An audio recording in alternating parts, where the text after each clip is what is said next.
Hello, this is Dr. Maury Markman from City of Hope, and I want to finish this brief discussion, all too brief because hope is so important. The topic of hope is so important, but finish this brief discussion in this series by discussing the question of what's wrong with focusing on hope for the individual patient focusing on hope.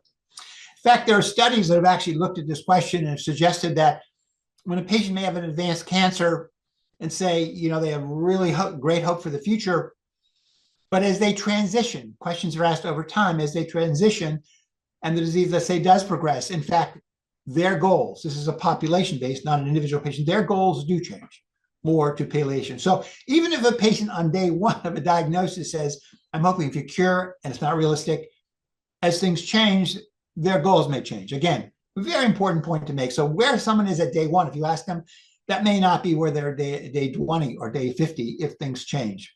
Patients are reasonable. But I do think it's important to highlight that this is not a simple conversation, and no one can tell the patient what is right or wrong in terms of their goals in the management of cancer. I cannot emphasize enough what I'm going to talk about right now because it's a statement that has been published in the literature, and I have referred many a patient or many a commentator to the words of Stephen Jay Gould,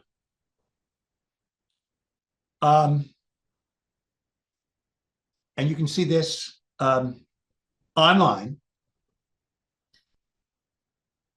Dr. Gould, as many of you know, passed a number of years ago, but was an absolutely eminent Harvard evolutionary biologist, among the most famous scientists of many generations. Nobody would challenge this man as a biologist, an objective scientist, a critical thinker. Dr. Gould was diagnosed at the time with what was called incurable peritoneal mesothelioma. Dr. Gould was given this diagnosis, and he discusses in his essay about this diagnosis, how he approached his illness. And what I'm going to read now are the words of Dr. Gould, his quote. But all evolutionary biologists know that variation itself is nature's only irreducible science. Variation is the hard reality, not a set of imperfect measures of central tendency. Means and medians are the abstractions. Therefore, I look at the mesothelioma statistics quite differently.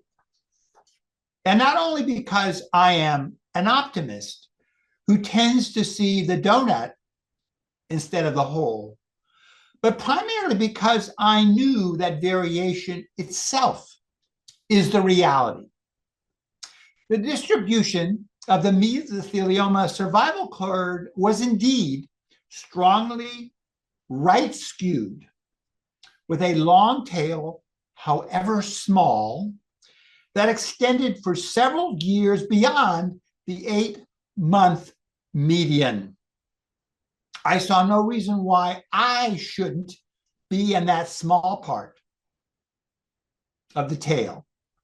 And I breathed a long sigh of relief. My technical knowledge had helped. I had read the graph correctly. I had asked the right question and found the answers. I had obtained, in all probability, the most precise of all possible gifts in the circumstances, substantial time.